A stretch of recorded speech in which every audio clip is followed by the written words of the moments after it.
estamos con el ex viceministro de Seguridad Pública, el señor Ricardo Valdés, con quien vamos a analizar el llamado Plan Boluarte. ¿Cómo está, señor Valdés? Buenas noches. Buenas noches, ¿qué tal? ¿Cómo le va? Muy buenas noches. Primero, quiero invitarlo a escuchar una declaración del señor Otárola que dio en el momento en que va al Congreso justamente en el marco de este pedido de facultades legislativas. Por favor, Ricardo, escuchamos al señor Otárola brevemente. Bukele, aquí va a haber un plan Boluarte. Y el plan Boluarte consiste en hacer aquello que mejor hayan hecho otros gobiernos. Por ejemplo, el señor Bukele, ¿qué cosa de bueno ha hecho? Yo les digo dos cosas. Ha puesto a los policías a cuidar a los paraderos y a que se suban a los buses y microbuses a proteger a la ciudadanía. Ha realizado programas, ¿no es cierto?, de vivienda y de fomento del deporte en aquellas zonas que se han recuperado de la delincuencia. Y durante nuestro gobierno nosotros vamos a implementar estas y otras medidas teniendo en cuenta la particularidad y especificidad de nuestro país. Fíjense ustedes, durante el gobierno de la presidenta Boluarte se han capturado a 14 cabecillas del Tren de Aragua. Tenemos una policía mucho más activa, una policía que está trabajando con la comunidad.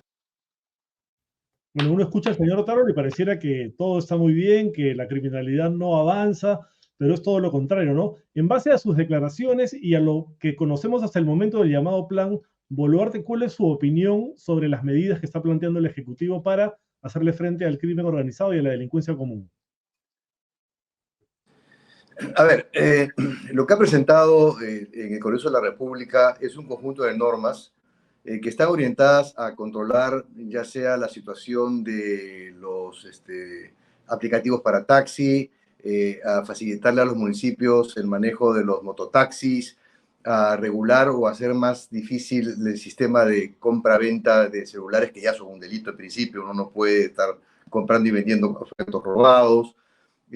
Hay algunas cosas, esas son las que me parecen ahí las más pequeñas, ¿no? Luego hay otras... de fondo, ¿no? No, hay otro tema que es interesante, que es el tema con respecto a la violencia familiar, extender la no prescripción, o mejor dicho, la no prescripción de la requisitoria.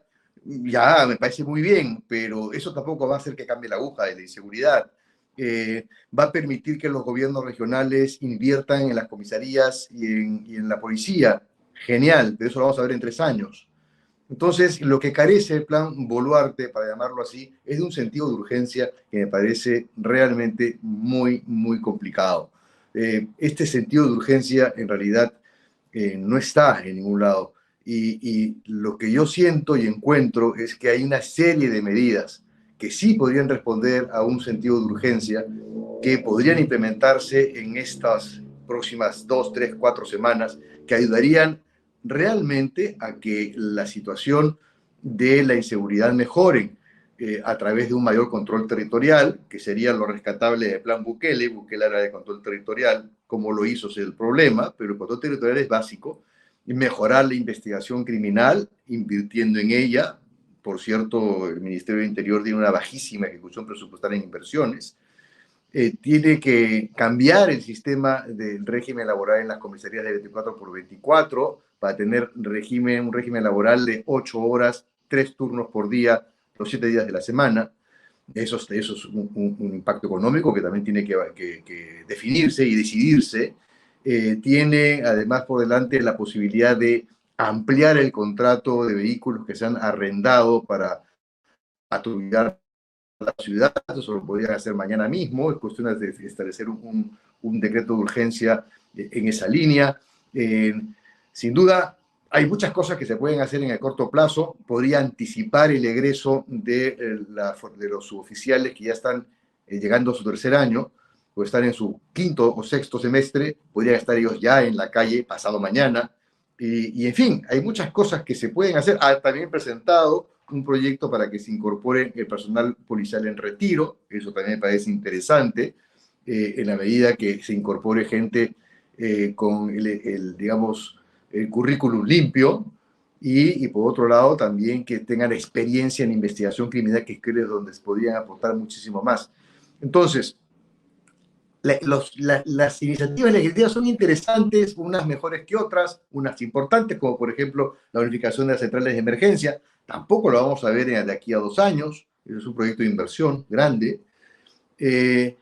pero me parece que este plan Boluarte no tiene músculo, no tiene realmente dientes como para enfrentar la criminalidad en el aquí y el ahora. Y eso creo que es la principal crítica que hay que hacerle. Ahora, usted dice que el plan Boluarte no tiene sentido de urgencia, ¿no? Y Sí.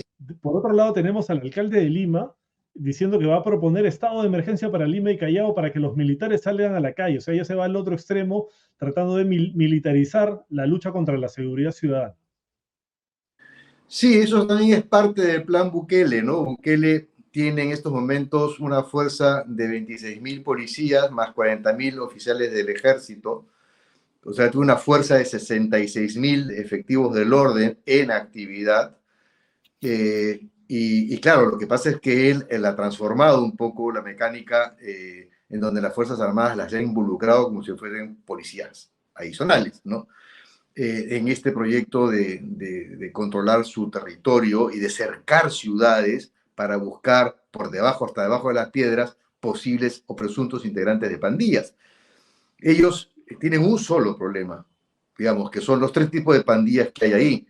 Y en ese camino no hay más. Ellos son los que han manejado las extorsiones y los asesinatos. Eso lo ha declarado el propio Boluarte, el propio Bukele. Entonces, la realidad de Salvador es tan distinta que tener a la policía, aquí eso no está, digamos, a las Fuerzas Armadas interviniendo como policías, como ocurre en El Salvador, ha sido posible gracias a que Bukele ha cambiado todas las normas, ha cambiado a la Corte de Justicia, le ha puesto a todo a su favor, domina el Congreso en Concentrado poder. absoluto. Entonces, tiene todo el poder y por lo tanto puede hacer realmente cosas tan, digamos, criticables como hacer juicios sumarios a 500 presuntos pandilleros sin defensa pública y en 24 horas, ¿no? Entonces, esos juicios masivos no son matrimonios masivos, son juicios masivos que han hecho de que en un año haya puesto tras las rejas a 70.000 personas para después decir, un año después, ah, caramba, me equivoqué con 7.000, ¿no? Y se me murieron 180 en las cárceles. Entonces, eso no es aplicable acá. Y en lo que se refiere a la propuesta del alcalde, el ejército está para otras cosas. El ejército no está para la seguridad ciudadana. Es decir, ya se le ha repetido, él quiere dar una sensación de estar en el tema de que se está haciendo cargo de la inseguridad de Lima. No es su tema, no es lo que es su responsabilidad, no es patrullar, su responsabilidad es convocar a su Consejo Provincial de Seguridad Ciudadana, es juntar a todas las partes que tienen que hacer con las tomas de decisiones, es establecer, por ejemplo, indicadores, parámetros de seguimiento, decirle, tenemos una victimización en Lima como ciudad con de más de 20.000 habitantes que está por encima del 28% de victimización en Lima. Hay zonas muy complicadas en donde ahí necesitamos bajarla en 6 meses a una victimización al menos en 6 puntos. ¿Cómo lo vamos a hacer? Entonces, esa gestión, que es su rol como político, es la que le corresponde. Y no pedir que intervengan las Fuerzas Armadas, porque para que eso ocurra, tenemos que declarar el estado de excepción, tenemos que declarar el estado de emergencia en Lima y Callao, y que para que eso funcione, tiene que existir un plan de operaciones, tiene que existir muchísima información detrás para realmente que se justifique un estado de emergencia donde se le suspenden los derechos a 10 millones de habitantes, ¿no? Entonces se tiene que hacerse responsable de eso también, ¿no? Y tiene que hacerse responsable, obviamente, el presidente del Consejo de Ministros y la presidenta, porque eso atraviesa buena decisión del Ejecutivo. Sea como fuere, la verdad es que me parece que llamar al ejército no tiene ningún sentido, ninguna proporción. Hay muchas otras cosas que podría hacer.